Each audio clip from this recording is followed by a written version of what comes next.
Good evening, ladies and gentlemen. This is the show WhatsApp 2.0. I am the host for tonight, E.J. Saunders. I'm filling in for Ralph Patrick. Let me first apologize for the late start. In the audience tonight, we have Ms. Delcean Simmons, the acting chairman of the party. We have Honorable Randy Howell, the representative for Blue Hills. So we're going to have a great show tonight, but without further ado, because it's already delayed, we're going to get right into it. We know that the chairman of the party have some things that she wanted to let us to let the public know. As you guys might have already seen, we've been sending out flyers for calls for candidates, and I will let her start off with it and explain to us what it is that the party is getting into, and how, if you're interested, how you can actually put in an application for it. So good evening, Miss. Do you mind if I call you Delcean, or you want me to call you Miss Simmons? Delcean okay. is good. Delcean is fine. So Delcean, thank you for being on the show tonight. You were telling me that the party is doing a candidate call. So tell us a little bit about that. What's happening, and what's the deadline, and what the prospective candidates need to do. Good evening, Turks and Caicos. We are in the process, and Friday will be the last day for all putting in applications, letters for the process. And you can have, for the constituency, you will have to bring in a letter with 10 endorsement signatures from your council. And at large, you will have to bring in 50 from all. You can do it from all islands, and with your letter. You must be a registered voter, and you must be in with the House of Assembly and the Constitution. So you can send these letters into Ms. Sonia Green, our Secretary General. So tell me, so let me walk through this just so everybody can know. Let's say I'm interested in running in one of the constituencies, and I've never been a candidate for the PNP. So I'm a brand new person wanting to do it. So what do? I just write a letter stating that I'm interested in running the constituency. Let's just say I'm from South Caicos, so South Caicos would be electoral district 3. So let's just say, so I'm a new candidate. I write in a letter saying I'm interested in being a candidate for electoral district 3, and then I need 10 persons who... You need 10 persons from the constituency council. So this is the constituency council of South Caicos? Yes, from South Caicos. If it's in Grand Turk, you would need it from ED1 or ED2. So the constituency, how do you become a member of the constituency council? You will have, there's a form that's here or in other islands that you can fill out, but you must be financially for this. You must come in and ask questions or call, and we will tell you what you can do, what to do. So the person needs to be, the people who are endorsing you, the 10 people, they must be paid up. I think that's what you're saying. They must be, you must be paid up too. So they must be paid up members of the constituency council. And you must be paid up. Okay, so you must be, so just walking through the process again. So if I'm not a member of the constituency council in South Caicos and I want to apply, then I would have to become a member of the constituency council in South Caicos by applying to that first, and paying the membership fee, and then applying and getting 10 of my other members to endorse me. To endorse you. Okay, and then that will go to Ms. Sonia Green, who's the Secretary General. Yes, to Ms. Sonia. And so now for the at-large candidate, again, for the persons who have never been an at-large candidate, they would then write to the Secretary General saying that they're interested in running at large and having 50 persons, anyone from the Turks and Caicos, as long as they are a registered voter. Registered voter. So long as they're a registered voter. Yes, they have to be a registered voter. Okay, so even if you're sending in for this, you have to be a registered. You have to be a registered voter. Yeah, so you don't have to be a member of a constituency council. No, you have to be a registered voter. Okay, so again, for the public, so if you're interested in running at large, all you need is a letter to the Secretary General, Ms. Sonia Williams, stating that you're interested in running at large, all island, whichever term you want to use, for the Progressive National Party, And you have that letter, in conjunction with that letter, you have to apply with 50 signatures or endorsements of persons who are registered voters in the Turks and Caicos Islands. Is it necessary to include any information that identifies you as a registered voter? Yes, you can. Yeah, man. Yes. And I guess your voter's registration number Your registered number, is yes. before it? Yes. Okay. So there you have it. The deadline, though, is when? Friday? The deadline is May 10th, which is Friday, at 4 p.m. Okay, so again, if you're interested in running for the Progressive National Party and you've never been a candidate, because what I'm hearing, and you can tell me if I'm wrong,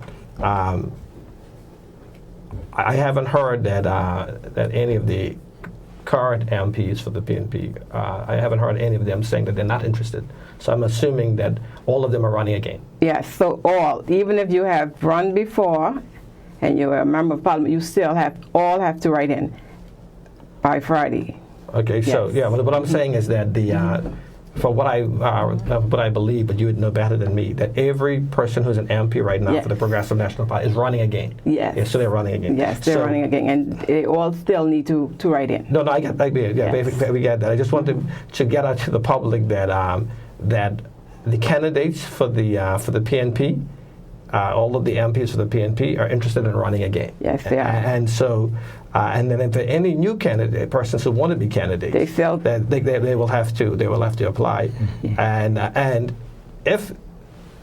you can correct me if I'm wrong. If someone applies to run in a constituency, and that candidate is already a member of parliament, and they want to run again, we will have a runoff. We'll have a runoff. Tell us about the runoff. What happens during the runoff? Well, the runoff, we are setting dates now. We have set dates now for the runoff. We'll put out more about the runoff later on, but the runoff will take place in June. Will take place in June, and it will be in all the islands. So yes. So just again for the public. So if someone is an incumbent, they're a member of parliament for a constituency, they could be challenged there. They can be challenged. They can be challenged. Yes. Okay, and so the at-large, I'm assuming these things, same thing for the at-large. If someone applies to the at-large and there's more persons applying than seats, they will have to have a runoff also. Yes. Okay. But we still must bear in mind that the boundary commission is out and we don't know where the seats will be, so they still can write in and we can see where we can put them.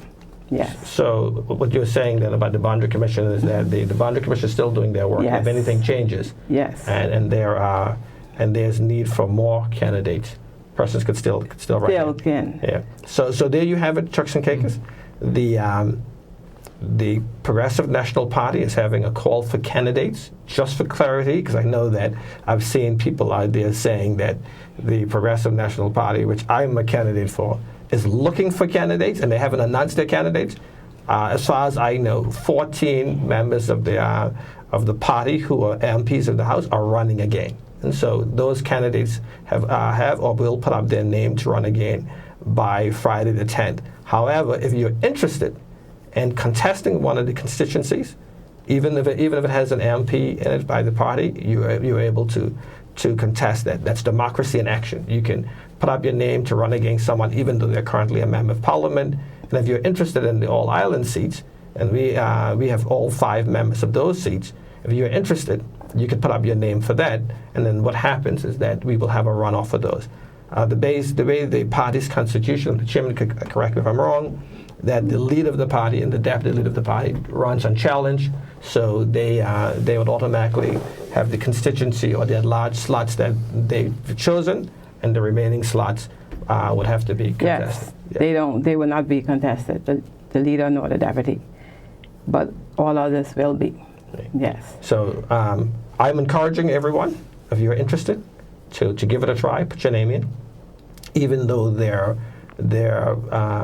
incumbents who are probably maybe in the constituency or running at large. Still give it a try. At least it'll get your feet wet. You don't know, there's a chance that you may win, and even if you don't win, it'll at least give you the experience of being able to put your name into the race. So when the time come up again, you will be a lot more experienced with that. So thank you very much. Turning my attention to Honorable Howell. Honorable Howell is from and my colleague in the House of Assembly, and you're representing Blue Hills, now. Blue Hills. What I've been told is that this show is watched by other persons. I had a friend of mine from Cayman today told me that that they're going to be tuning in. So for the persons who may not know about Blue Hills, tell us why, what's the great things about Blue Hills and why people should come and visit Blue Hills. Wow. Well, Blue Hills have some of the, other than Grace Bay, I think Blue Hills have some of the best beaches there is on Providenciales. And if you catch it during the day when the sun is out, you can see all 50 shades of blue. Nothing political about that blue. That's just the ocean I'm talking about. Turquoise. Yes, turquoise. Use turquoise. Yeah. But it's becoming a nice place for visitors visiting Provo to come over and hang out on the beach, have some fun at the local takeout, enjoy the local cuisine, enjoy the friendliness, the atmosphere. So I indulge anyone. Come on over. Take a stab at it. So tell me, I'm a little bit familiar with Blue Hills, probably not as much as I should, but I know everyone talks about Bay Road, and I'm assuming Bay Road is the one that runs across the beach. Mm-hmm. But Blue Hills encompass what? I'm assuming that's not just Blue Hills as it's defined politically for the political boundary, but the boundary of Blue Hills encompasses what? The political boundary. Well, are you concerned about the political boundary or the boundary of Blue Hills? Blue Hills, as we know. Yeah, Blue Hills. I'm talking about. Blue Hills settlement. Yeah. Right. As I know it, it starts from Anita Corner. Rightfully, it starts from the Blue Hill Runabout out town, but from Anita Corner to the end of Wheeling, which we know is Carnice or Six Forecastle Hills or Six Hill Folks Hill, and that's Blue Hills. So you have High Rock, you have Andrew Point, Westland, Wheeling. There's a section in there that's named Lover's Lane, and there's a few other names. I don't know them all, but all of that makes up Blue Hills. Okay, so for the people who are going to be voting for you, right, the boundaries that you're going that you're going to be campaigning in, the political boundaries. Yeah, and that entails what? Well, if that doesn't change after the boundary commission, right? That boundary starts just west of Tumper Lane, and it runs back to the eastern boundary or the eastern gatepost of Maranatha School. It then takes her. It's not parallel. It's more of a on a 45 or on a diagonal, and it picks up what we know as Stemmers Run. It's an old line road that divides Western Provo or Western Blue Hills section with Eastern Blue Hills section. Along Stemmers Run back to Chalk Sound, it follows the edge of Chalk Sound back up until you encounter Tucker's Hill. It runs along Tucker's Hill up to the road, I think it's Black Crow Road, the road that goes into Duck Yard, follows in there. It picks up Freshwater Lane, comes around, picks up, it picks up Freshwater Lane and comes out on Millennium and goes back down, catch the junction and goes back out to Anita Corner and down along the beach. We consist of 1.5 miles of shoreline. Oh, and all that's the beach shoreline. Yeah. I've been going through the voters list. I can't remember exactly what the voters count in, but Blue Hills have about at least 1,000, around numbers around about 1,000. The last check was 1,080. Yeah, so that's one of the bigger. That's one of the bigger constituencies right in the Turks and Caicos. So this budget this year, they want to be passed a few weeks ago. You and I were on the Appropriations Committee together. It was the highest it's ever been, $465 million in revenue, $485 million to date in terms of planned expenditure, and some of that consists of capital expenditure, some in the region of about $60 million. So why don't you tell the voters, particularly the first-time voters, the people who are just people who are voting for the first time in the constituency, what is it that they should be expecting to see before elections? Some of the things that got done over the last couple of months, some of the things that are coming up that that the government is working on. I know you're not a minister, but you would be in contact with them and understand the projects that they have planned for your constituency. sometimes they get afraid to talk about these things because they take a while to happen. Governments do move a bit slow. But I'd say for those who are listening in, this year's budget, having it, there's a $550,000 budgeted number for the renovation of the Fuller and Clementino Walk-in Park, which is in the vicinity of the jetty. Now, everyone knows where the jetty is. Yeah. The jetty is just now, that's under repair. It's been damaged by a storm back in 2021, just now getting repairs. But I'm sure everyone has seen the signs out there with my face on it. That's what the future of it looks like. And I must say, there was no intent to change the name of the area. It will be named Fuller and Clementino Walk-in Park forever. Hopefully, I've been in conversations with members from DECR, and hopefully some of that work should get on the way as near as July. Hopefully, we should see the playgrounds being erected, and hopefully the cabanas being erected, and the other buildings that will house shops and cafes and so forth. They'll come along a little later. The sidewalks are in place, as you know. The sidewalk in Blue Hills has been extended. That was a great deal. You would see $150,000 being spent on parks.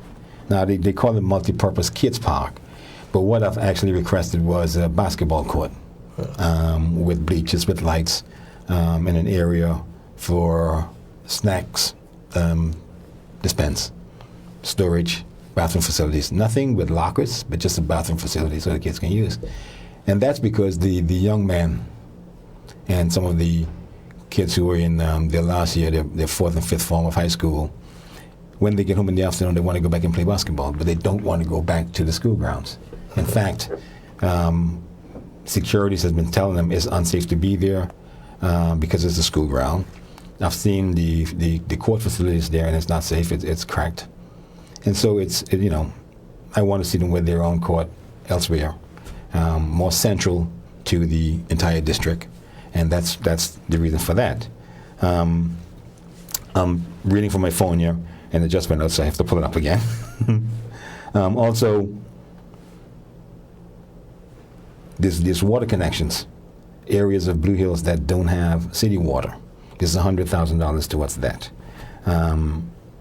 And there's construction of community. So $100,000. I'll let you finish with that. The $100,000 for the water connections.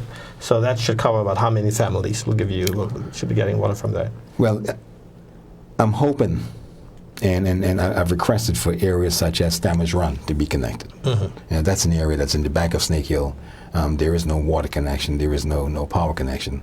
And so, I've been advocating for that area to get connected.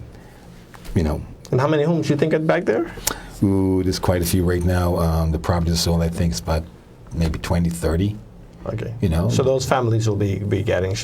They will benefit from that. From city water. Yes. And having the electricity extended to their homes. Hopefully the electricity get extended, and they will benefit from that. Okay. Yeah. Along with that, we have another $150,000 for community signs. Now those signs, not particularly for speed signs or subdivision signs. What I'm hoping to get here is something that identify where High Rock starts and stops, where Andrew Point is located, where Westland is located, those sort of things, because I find that my kids don't know these areas, right?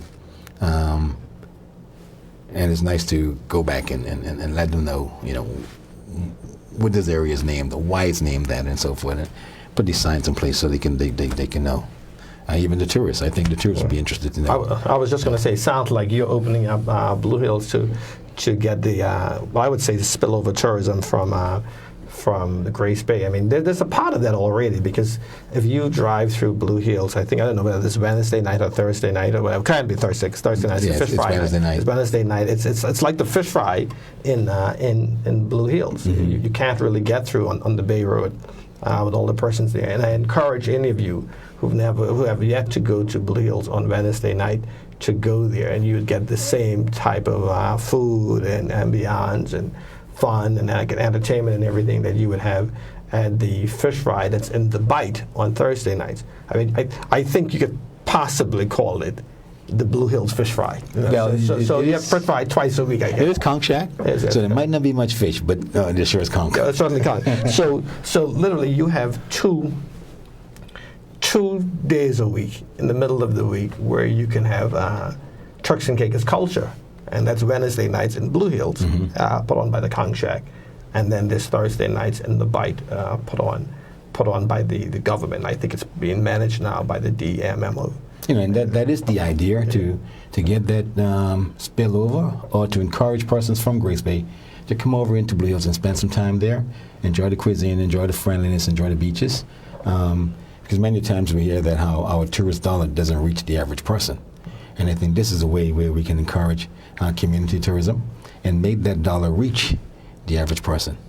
So what else do you have, like all the other goodies? I probably should know some of that because it came out of the budget. You're very familiar with some of this. But I don't want to take your thunder away from you, Honorable Howell. I mean, it's certainly.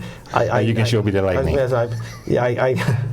I know that you would want to tell them about all of the things, but I mean, the thing about it is we're going into an election. Yes. And I think this term, and when I say I think, it's because it hasn't been completely signed off as yet, but the next term is looking at it like it's going to be 5 years, instead of 4.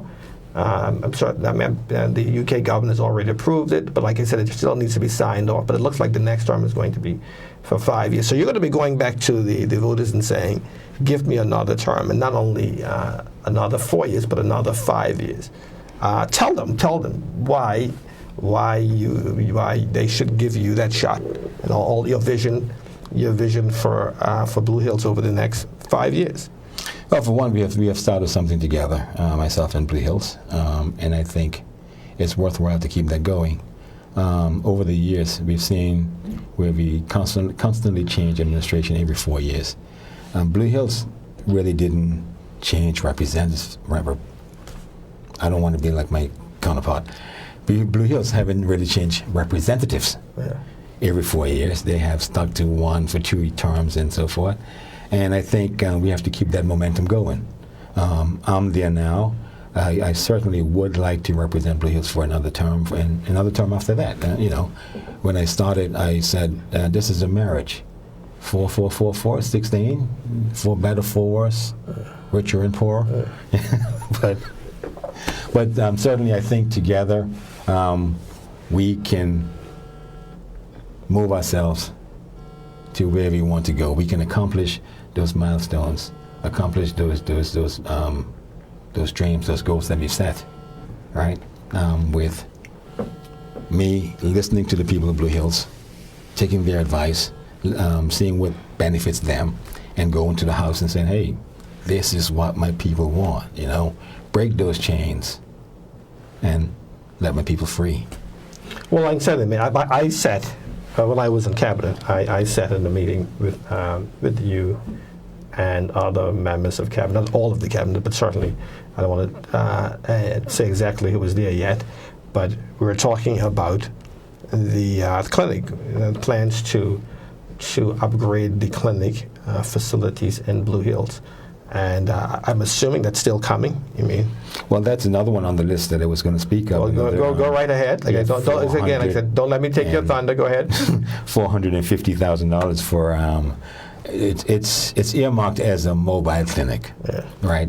But what I'm trying to encourage is this: the current building that we're in, the current building that housed the clinic, is in dire straits. We've done some facelift work over the past couple of weeks.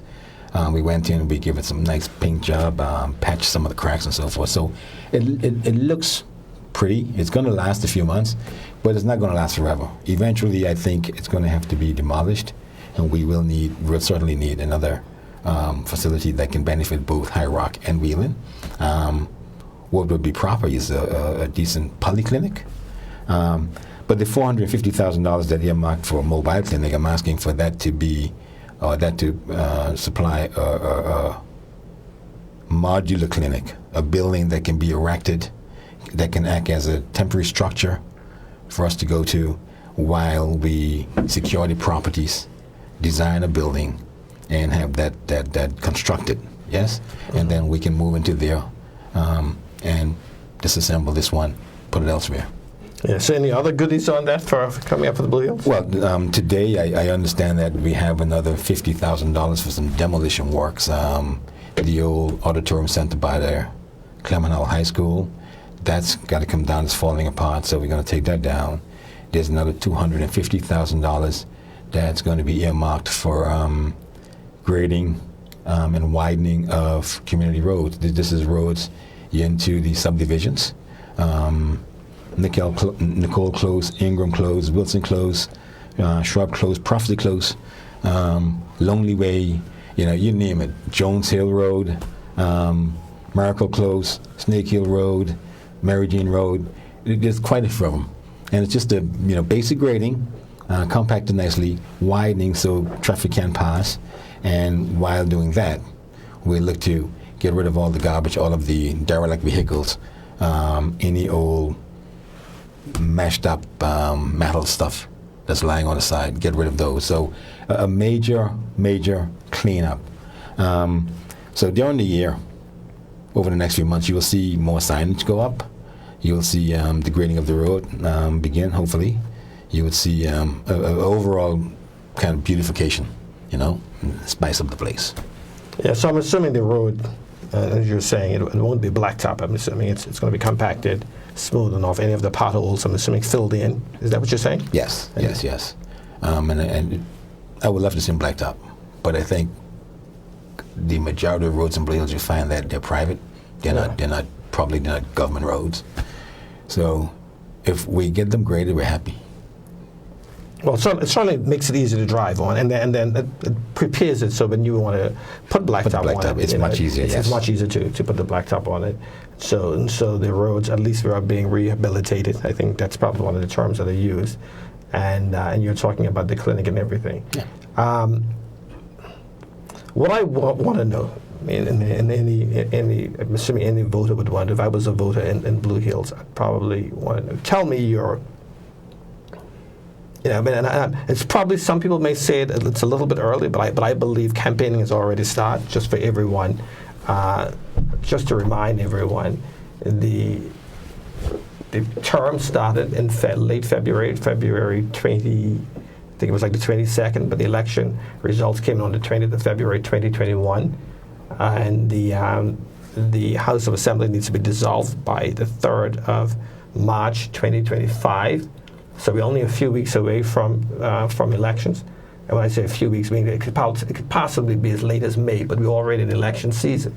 And so I don't think it's too early to ask. So tell me, since we're already in election season, we're going to be kicking off. I believe you'll probably be the first MP that's being interviewed going into the election season. So tell me, the chairman of the party obviously wants to know also. And she told me that she ran and got all her makeup and hair done and everything just for this question.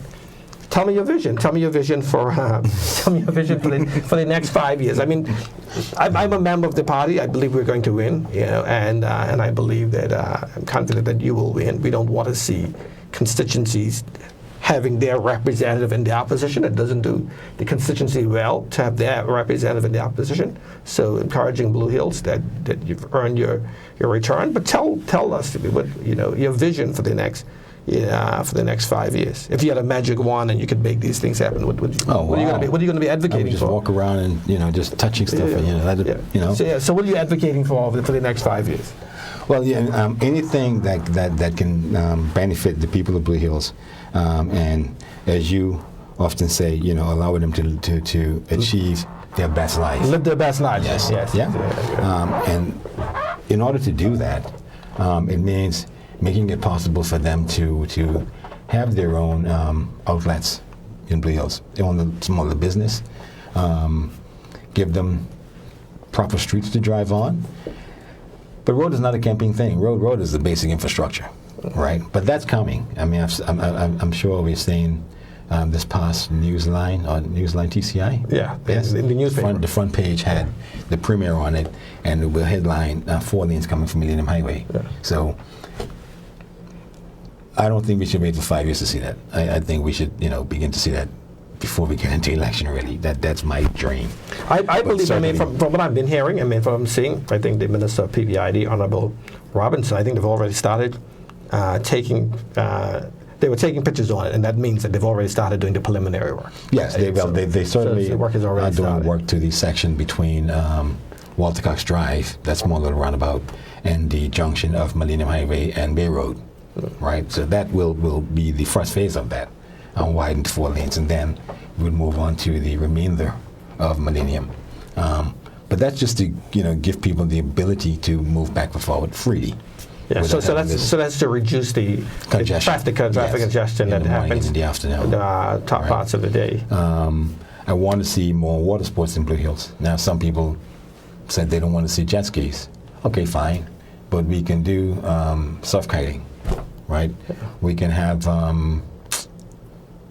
You mean kite surfing, right? Kite surfing, surf kiting, kite surfing. Yeah, kite surfing. We can use hobby cats. We can use paddle boards, kayaks, and so forth. So, give some of the young people the opportunity to open up those outlets on the beaches, rent kayaks, rent paddle boards, and so forth. Earn their keep. Along with that, a few more restaurants along the beach side, and this one is a bit far-fetched. Possibly take Bay Road and make it 1 lane in with a cycle lane, parking parallel. You have the sidewalks already. And all of those, my view for Blue Hills.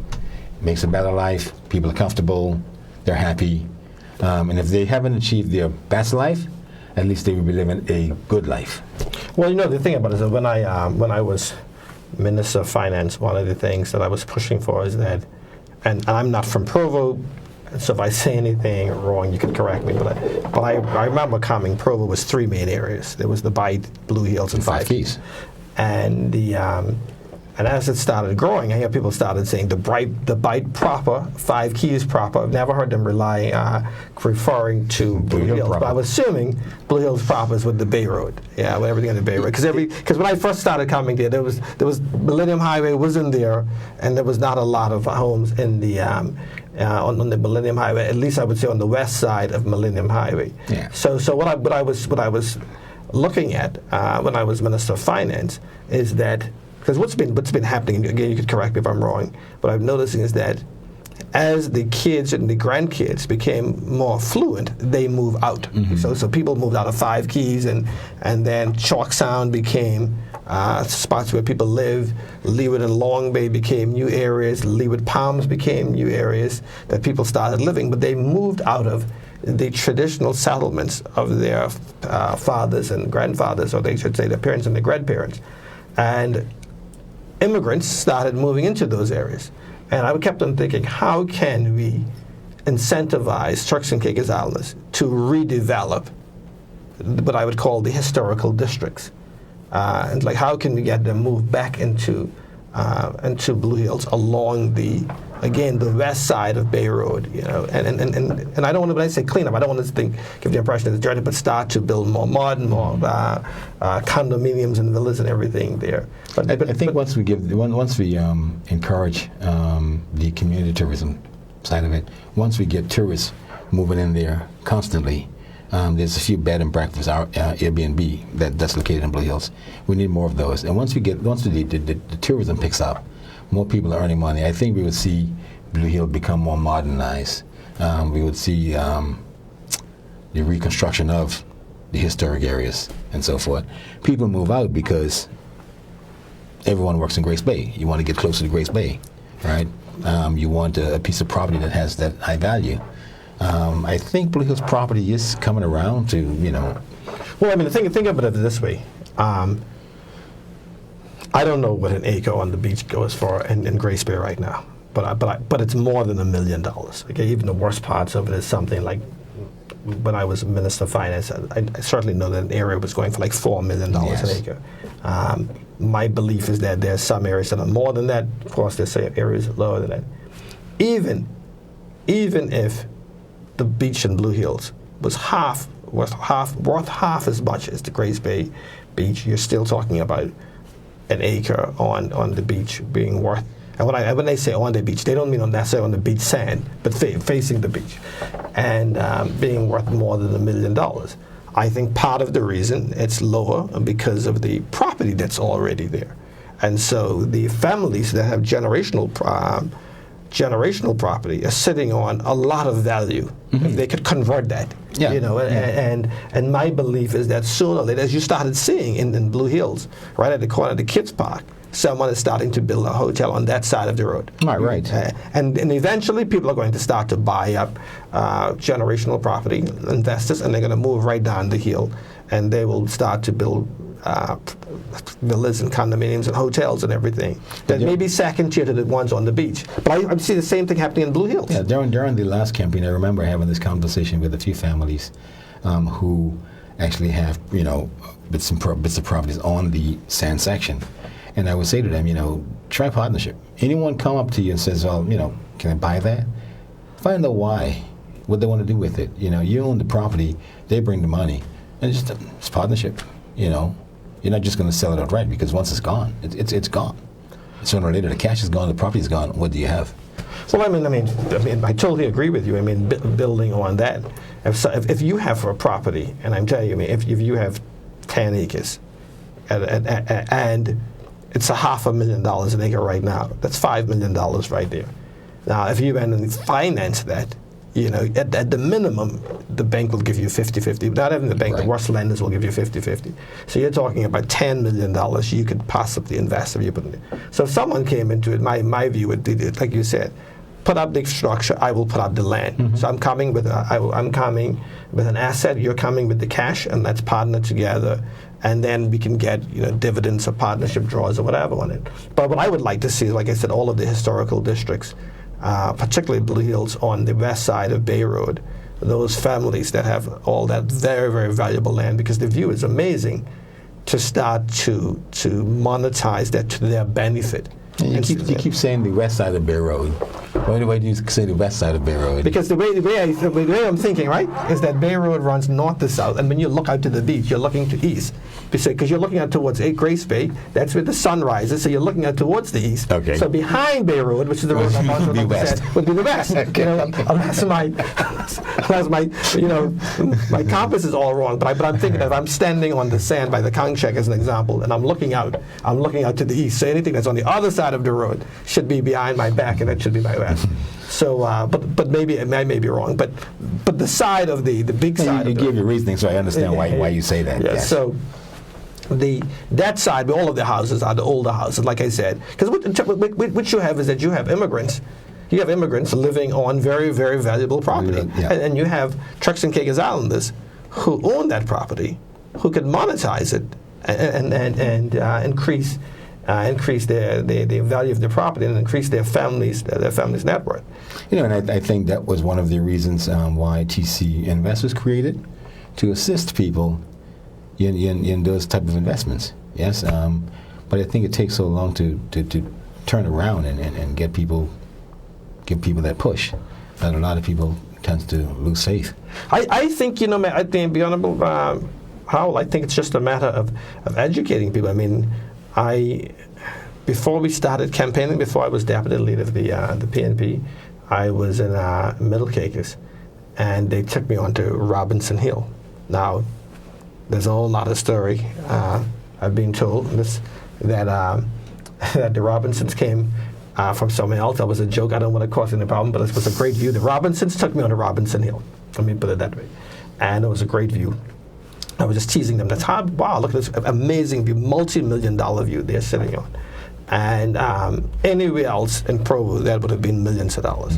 And the thing for me was that how could the Robinson family, when I saw it, monetize this? Instead of somebody just coming and saying, I want to sell you this, or a real estate agent wants to sell it, for whatever much money it is right now, but it wouldn't go for the same thing as North Caicos, and let alone the same value that it would go for in Provo. It's how to get those families to start to say, listen, we've got a valuable asset, very, very valuable asset. It's akin to someone finding a gemstone, but you need to polish it.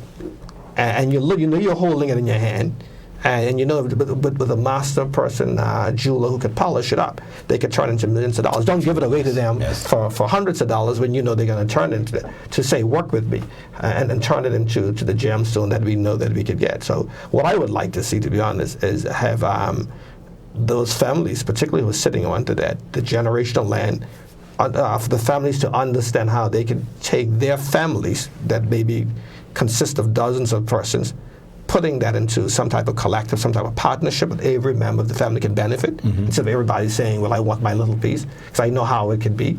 Bringing all of those persons together who make up the families and put them into a corporate body where they can benefit and then use their asset to their benefit for generations. And the Swiss are the best at it. But the reason why I went down this road is to say Blue Hills. If you go from where I don't know all the names like you do, but if you go from where that Chia is, coming into Bay Road, all the way down to where Froggates could be, I don't know how many miles that is. That's it. Look for me like maybe a mile and a half, probably. Mile and a half? No. I would say more. No, yeah. I would say more. It's about 3 times that. I was going to say mile and a half, but let's say 3 miles. That's 3 miles of very valuable property, and it just takes a bit of cleaning up. And so my thing is that what would your view be on something like that happening if the government said, we're going to work towards empowering Blue Hills families to be able to extract the value from their generational holdings? I think it's a great idea. I mean, how would you do it? Would you use an investment fund that you can back them? You're the finance individual here. Well, the thing, first of all, I would say the first step would be to,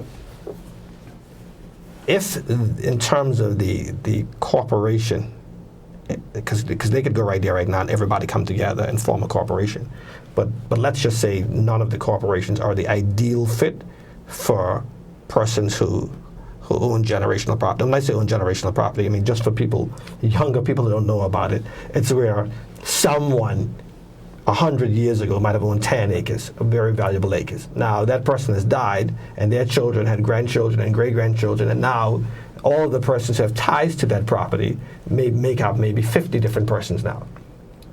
So everybody claim, my great-great-grandfather used to own that land, my grandfather owned that property. So they all have ties into it. And so how do you now extract the value from that when everyone has a claim on it?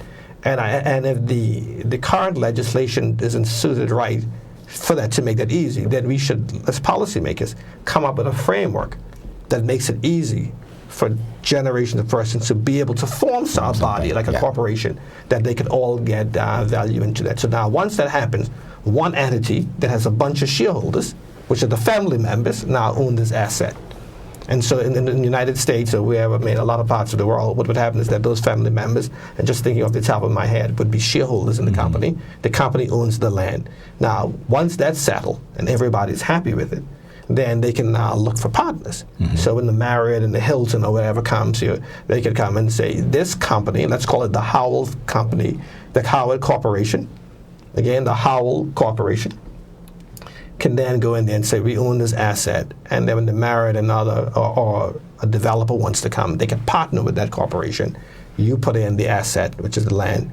They put up the building, and you own whatever portion or percentage of the company and everything, and your shareholders, which is the family members, now get their dividend payments however they pay it out, whether they pay a lease payment to the company, and then the company can distribute the lease payment among the persons who, the beneficiaries, but the family members of the original owner. That's how I see you'd start off working. If we can turn Blue Hills around and make that happen, it'll be a thing of beauty, man. But that isn't as difficult as it sounds. I'm telling you, it's just a matter of coming up with the right structure. Like we have TCI Finance Limited, and Paul Perry, as an example. I believe he worked with J.P. Morgan, but he certainly worked with some of the top funds. You could task them with TC Invest and the AG's chambers with coming up with the perfect structure that allows family members of landowners, again, generational ownership, but the family members that own property to become shareholders in a body corporate to own that property. And so it saves them from having to, because you know what happens. People say, oh, Randy was the brother in charge of it, and Randy did something, and somebody accuses you of it. It wipes out all of that. Yeah. And then once we sort that out, and you sort out for all of the property, and all of the families that have property sorted out, then we can move to the next phase of pairing them with investors who want to start to, or making the capital available for them where they can tap into. But I think the first step is creating and educating them on how they can move from just being family members whose great-grandparent might have owned a piece of property to being shareholders in a corporation that owns an asset. Right. But what do you think? I think that's a very great idea. And I think that can be done for more than Blue Hills. It can be done Certainly. for Five Keys and other constituencies. Yeah. And West Road and Greenwich. Yes. You know, West Road and Greenwich, where you have a nice beachfront and you have a lot of persons there. I mean, I think that, to be honest, I mean, on Howell, if it came down to me, that's what I'd be advocating for, because I think it works well for Five Keys on the east side again. Yes. And you can clean up Five Keys that way. Okay, North 5 Keys. Oh, okay, five keys. Five keys. I mean, 5 Keys is just like Blue Hills. It's facing it with the sun comes Exactly. So down the south down, you have the sun rising at your left. East 5 Keys. Just to give you, I mean, just a bit of a joke. Anybody who knows more than this than me, they'll say, wait a minute, he doesn't know what he's talking about.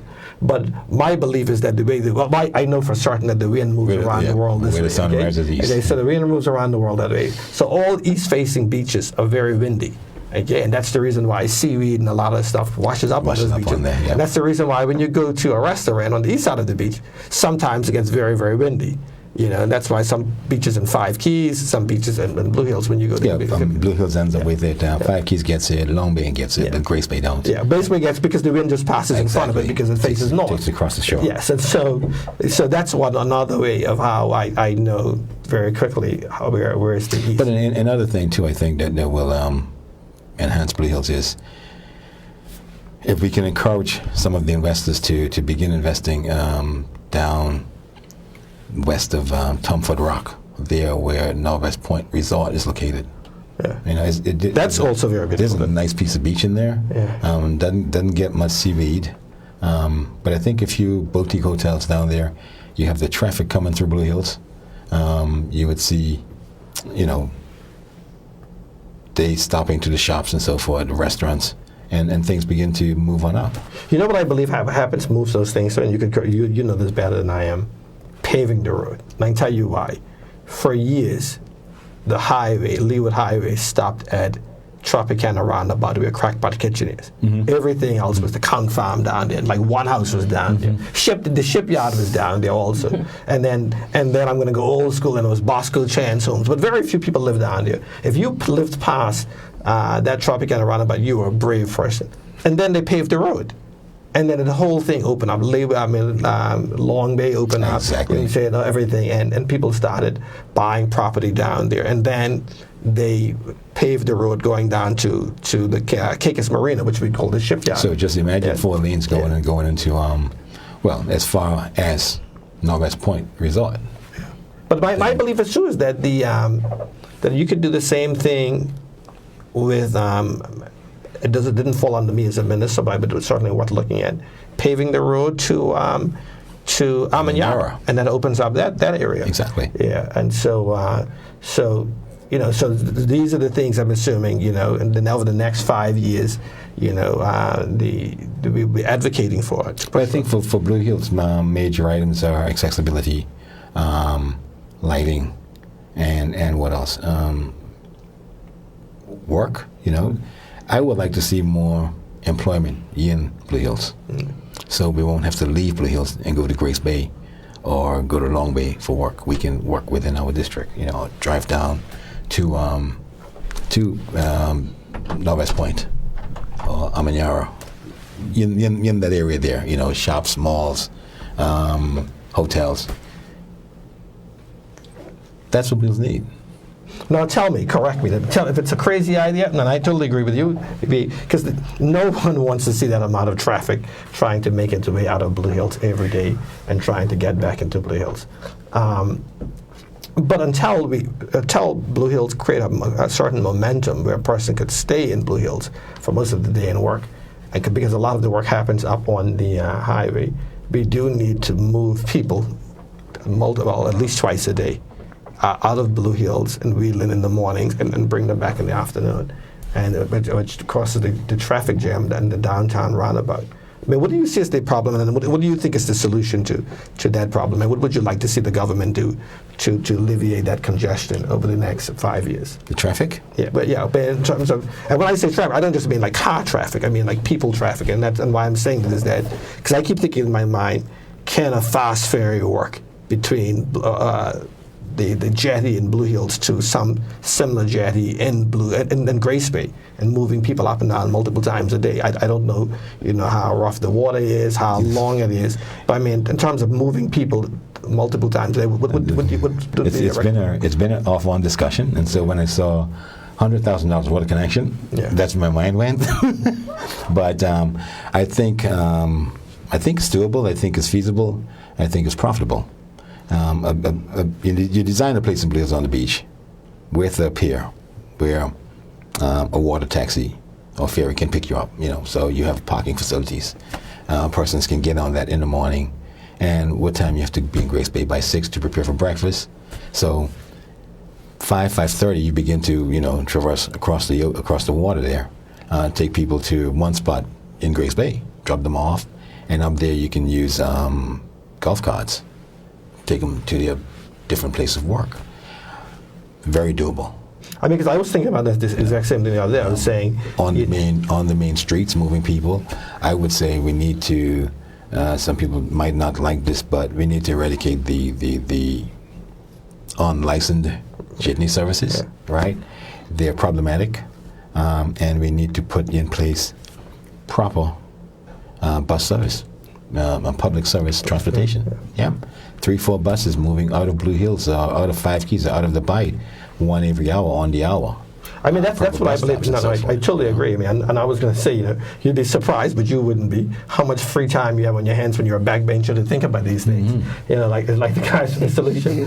And so I think they sent me to the backbench to start fertilizing my ideas. so when I come back, they would be like, dude, you had like 5 months there thinking, coming up with great ideas. Now, time for the new manifesto. You should be full with ideas. But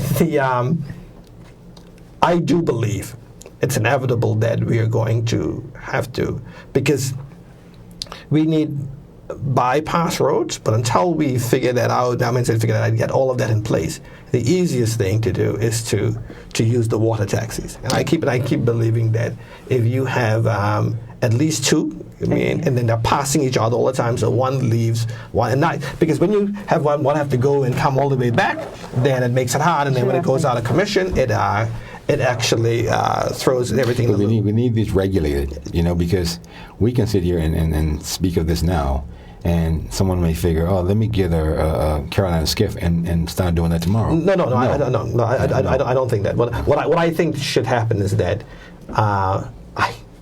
I don't want to speak for it, and then this is my idea for Salt Key, between Grand Turk and Salt Key. I think proper water taxis, fast ferries that people can sit on comfortably, like how we're sitting right now, and can roll on and roll off. If you have to take vehicles, that's the Salt Key, but the one for Blue Hills don't need that. But I think the government could subsidize it, because what happens is that when you put it in, people are going to say, man, I like having my car. They like having their independence. And so they're going to want to always stick with their cars. But if you start to subsidize it and make it very, very cheap, then it's far cheaper to do this than driving your car, even just for fuel purposes. So what you lose in independence, you make up for. Then you gradually start to see people say, you know what, I'm not going to pay the $10 in gas that it takes me down there every day. I could pay $2. To ride this, and then the government subsidize it for a bit. So if I was licensing the water taxi, I wouldn't just say just have water taxis. I would have a certain type that the government subsidized, maybe the purchasing of it, and then someone leasing it from government and paying back government for the use of it. But that we know the standard. But I can't see us going through the next 5 years with not having somebody to alleviate the traffic. Yeah. No, we have it's to, very- and we need a to. proper We really need regulated to. public bus service would work. I know a few individuals who have proposals as to how they would run it. They want to make the investment, but their concern is, how do I get a return on my money? Because the minute I make the investment, like everything else, you're going to have 3-4 others who wants to do the same thing. Now, what can be guaranteed to me? 5 years, 10 years, I set a precedence, and can I make my money back within 10, 15 years? I'd be the only service in Provo. After that time, then it's open market. Well, I mean, you can do that. I mean, that's if you're looking at cost of living, you could say we're going to open it up. We're going to, let's just say we want it to be protected for belongers only. So right away you could put it into the reserve category for belongers, and then you could say we're only going to give out 2 licenses. And then, but for the luxury of having a duopoly, or if we're only going to give out 1 license, or have the luxury of having a monopoly, the price has to be fixed. Yeah. Okay, the price has to be fixed. And so you would have investors come and say, listen, I'm willing to make this $2-3 million investment, knowing that I'm only going to have 1 competitor, but the price can't be more than $5 or $10 or whatever up the highway. So so government is keeping prices fixed for the traveling public, but also allowing a small number of players in the market, so the investor can then make a good return on the investment. But with that, I've been told and shown by the producer that we're out of time. Really? Already, I know. It's so we certainly have to have people back. We know that the Madam Chairman of the party is all excited for election campaigning to kick off and get started. Yes. Because we're already in election season. But thank you, Turks and Caicos Islanders. I know what I'm going to see. When I take my phone out and have the WhatsApp, I'm going to have all of the feedback on what we did right and what we did did wrong. But I love it. I love it. That's how we get better. As I said before, I'm sitting in for Ralph Patrick. And so I think from time to time, when Ralph won't be able to make it, you'll be able to see me. But as a candidate, my job now is to be in one of these seats and be questioned on my vision for the Turks and Caicos Islands. But with that, you've been a great audience, and I encourage you to tune in again for the next time we have This is WhatsApp 2.0. Thank you very much, and good night. Good night. Good night. Yeah. Thank you.